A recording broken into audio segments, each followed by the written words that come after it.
Hi there, Facebookers and Facebookatonians too. Short talk in the park with the old guy. I'm underneath the little metal shed roof thing out here. I didn't check the thermometer thing on Google. They tell you supposedly what the heat index or the temperature is. I don't know. They're probably within a couple of degrees. But anyway, I didn't even check that. But it does feel like it's going to be a warm one today. It's a Friday. This is the 1st of September. This is so crazy. This is the first day I'm on Medicare officially. Get this. And basically, I had this kind of weird. It wasn't even an argument. I don't know what this discussion was about. But I asked the guy at the office manager. I said, "Do I even have a job here?" And you won't tell me, so I can't get any hours.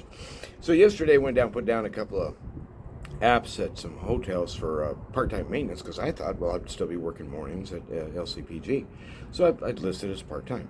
So I need to get back to those two apps and change them. Hey, I'm open 24/7, but like the little convenience store, right? So I'm sitting here. It's a beautiful morning out here. Maybe 11 o'clock-ish, yeah. And it's going to be a 4-day weekend. I hope that no horrible things happen. That you be safe and have a good time.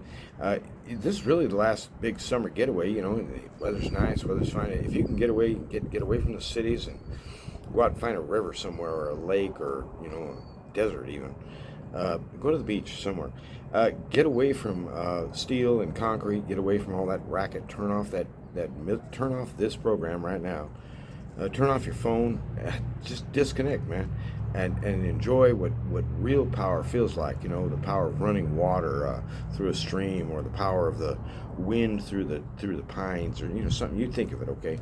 But in other words, there's good energy that comes out of being around natural things, and I think it personally is just kind of taxing and kind of debilitating to be only around urban landscape all the time.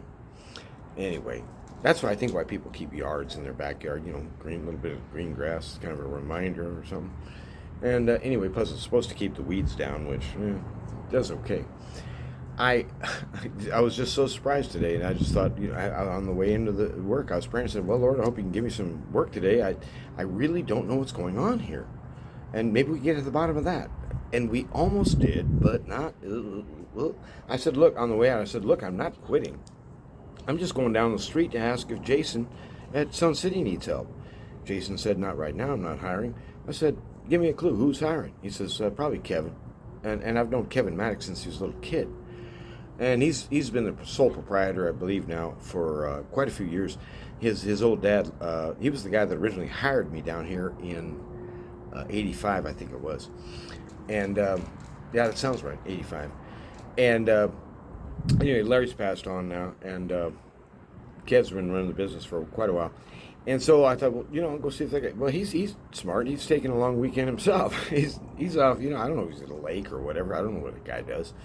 But I said, well, good for him. I was talking to his other brother. I've known him, all these years too. That's Jay. And so I might have a job come next Tuesday. Kev got back to Jay and said, hey, look, have the dude come in on Tuesday morning. We'll talk, And so my idea is, look, I never intended to quit working. Whose idea was it anyway? I mean, this whole retirement gig is vastly and wildly overblown. I mean, what do you do with all your spare time? Do you specialize in naps? One thing I was doing out here today is, I'll give you a little example, but it's not going to look very impressive. I'm sitting at a square. I'll give you a little look at this thing. Yeah, I'm sitting at a little square table. Oh, I know.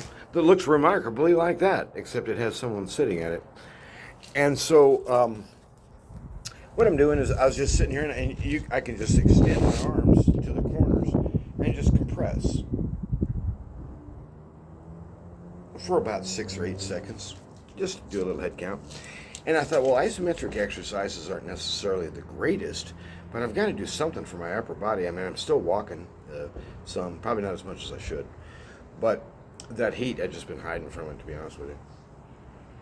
And so anyway, I thought I got to do something for my upper body. So I thought, well, I'll go do some isos over at the park just because it's easy. You can just sit down and exercise.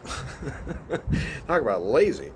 And so it's not like real work, but at least it keeps the muscles. Hey, you're still connected. You're still part of the system. Be online when we need you. And golly. So anyhow, it's been a very weird day. And to be honest with you, I don't even know how to intro in.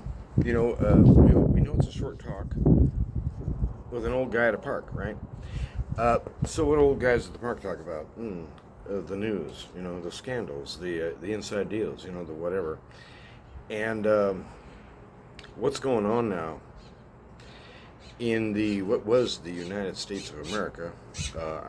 I think the people of the United States need to reclaim that title and kick those frauds out. They're not even American anymore. These so-called rulers and rulerettes in high places, especially government office, they're bought and paid for. And they ain't American. They don't even want the U.S. Constitution to be part of the equation anymore. And, the thing is the church is getting kind of stirred up, wake up, hey, we've got to fight back, blah, blah, blah, blah. And I agree. We should fight back. But not because it's going to work.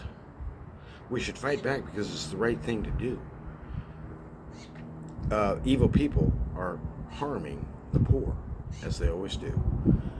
And just go back, reread Proverbs. I just so enjoyed just kind of wallowing in that yesterday. And I listened for about 20 minutes of talk time, which at 2x is only 10 minutes of my time.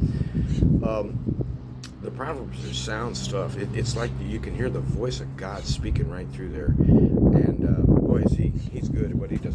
Got a little bit of wind here, and my hat's trying to migrate away. So anyhow, the situation is getting so bizarre that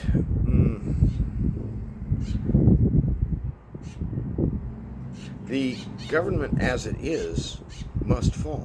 It must collapse.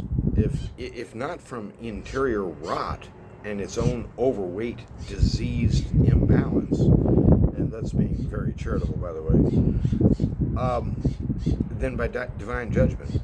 The land is under judgment now. The prophets of old warned of such things in the land of Israel. When Israel went astray from her master, as she was wont to do, let's say, the Lord would exercise judgments in the land, captivity, slavery, all kinds of strange things can happen when the leaders go into purely demonic realm of operation, operating under the gods. That does never end well.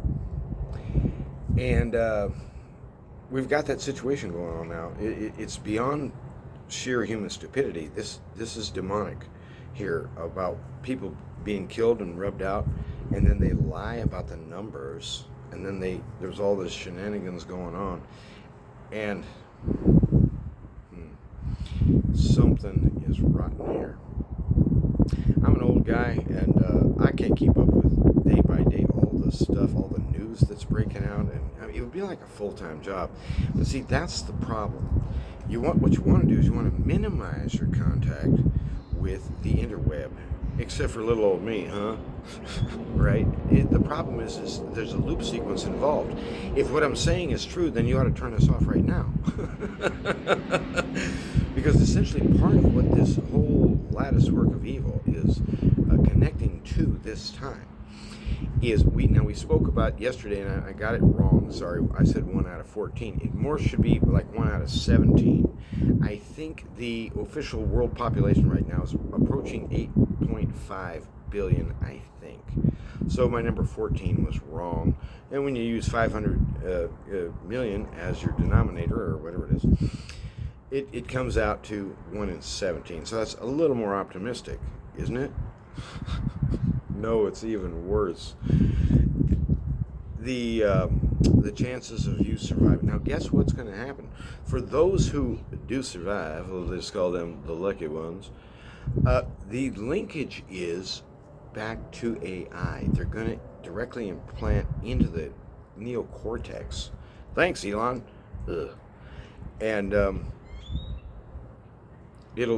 those will be the privileged ones. They've evolved. They've achieved Superman status almost. But see, there's one among them who's even further ahead than they are. He's the one they call the unchrist. I call him the unman. I guess he's a living human being, yes, but the Bible calls him beast animal. That's quite an insult coming from the Almighty, the maker of humankind. To call you a beast. Ugh. But at any rate, the situation is it's unraveling, and it's not going to be here for a little while. This is 2023. I'm expecting about 14 months. Something the head's got to blow.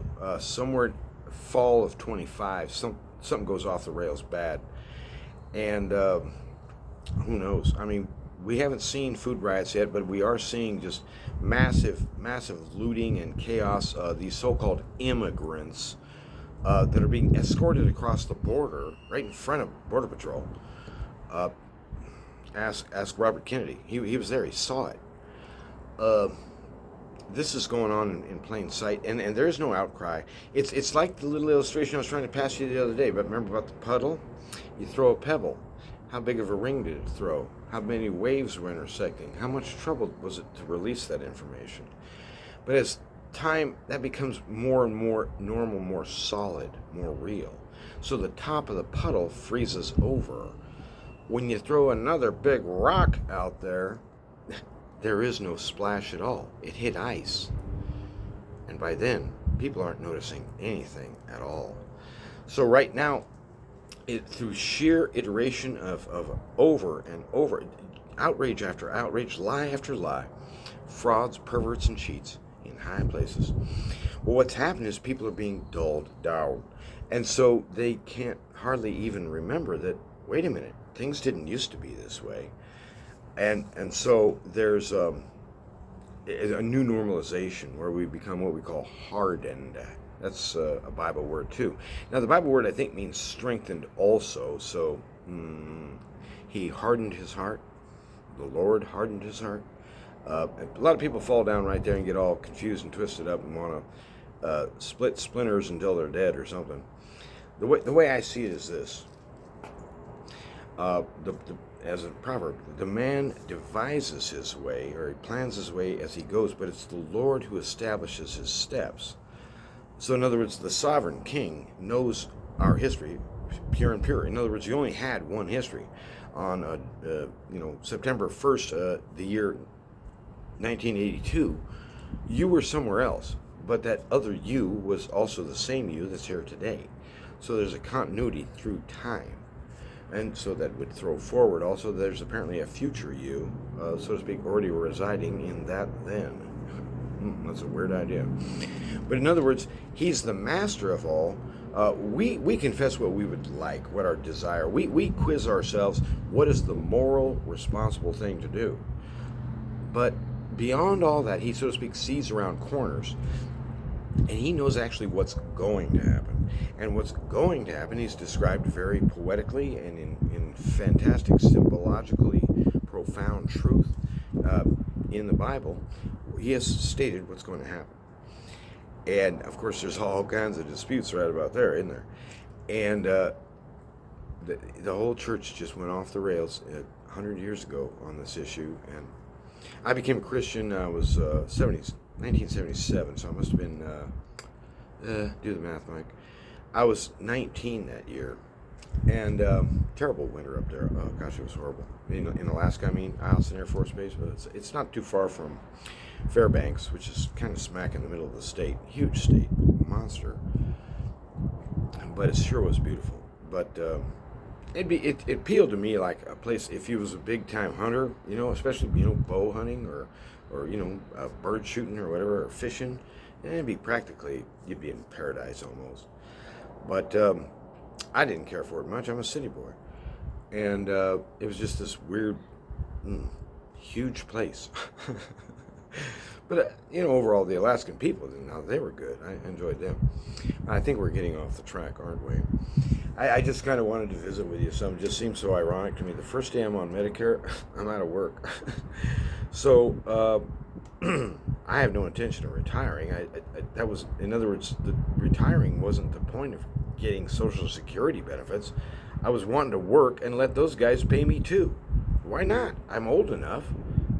That was my idea. This somehow got interpreted down at the shop as that apparently it's time to hang up your plumbing irons there, Dad. You can't remember which way they thread in. That isn't true at all. So, all kinds of misunderstandings, all kinds of hard feelings. I don't care about that stuff.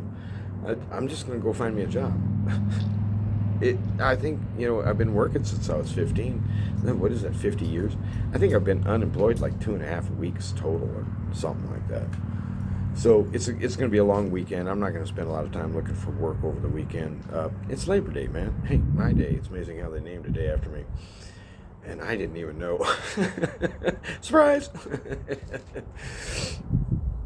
But you guys have a fine day, and as this weird bad news piles up, I want to convey to you that the gospel message, the good news you've heard, is still the center point. In other words, he says things, nice summary things like fear God and you shall live. The fear of God is clean. Love the Lord your God with all your strength and mind and everything you've got, and love your neighbor. He does these little summaries, and one of my favorites is do justice, love mercy, and walk humbly with your God.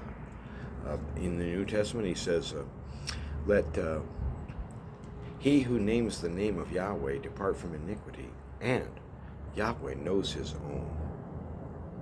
And so, in other words, there's not a mystery at the end about whether you were somehow deprived of your free will. Free will, my butt. Go read Martin Luther. What's wrong with you people? Martin Luther was a genius in a lot of ways, but he's a lot like Donald Trump, too. He's got like a bull in a china shop.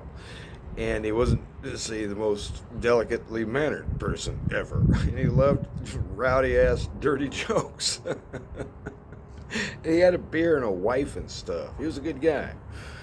But whatever happened to the Lutherans, I don't know. I think they got caught up in hocus pocus or magic or something like that.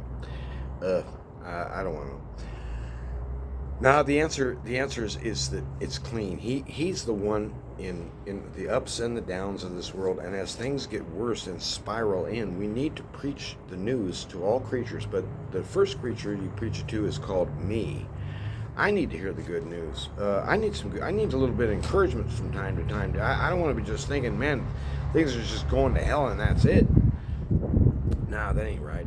So we need to grow in the news, which is so good. And it's just, in my mind, I can't seem to stress this strongly enough to myself. In other words, I keep repeating this in my own thinking. So, I'll tell you about it, and hopefully I won't wear you out with it, But the basic premise of the justice of God coming, that is the judge, the Holy One, the Ancient of Days, in fury, divine fury, uncreated rage. What does that even mean? We've never seen that before. No one has. Think about it. The big war up in heaven there where the nobody and his slaves got thrown down.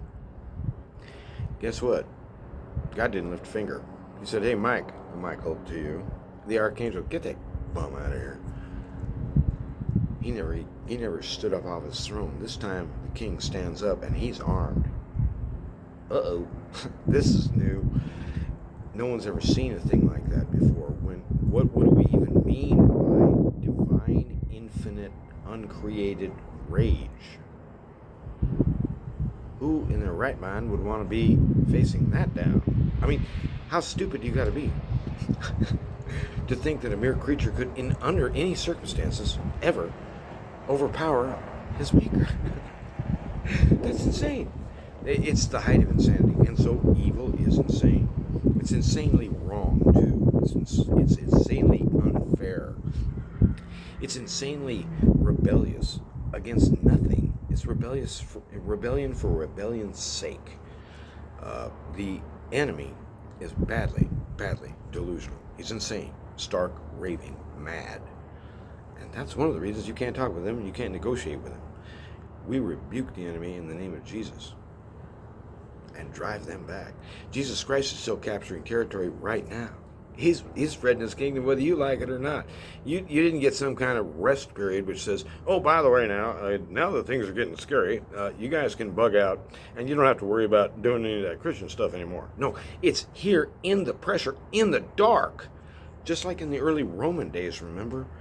And in China right now, the harder the official government presses to crush the church, the faster and wilder she flourishes. Because real people stand up and put off the clergy.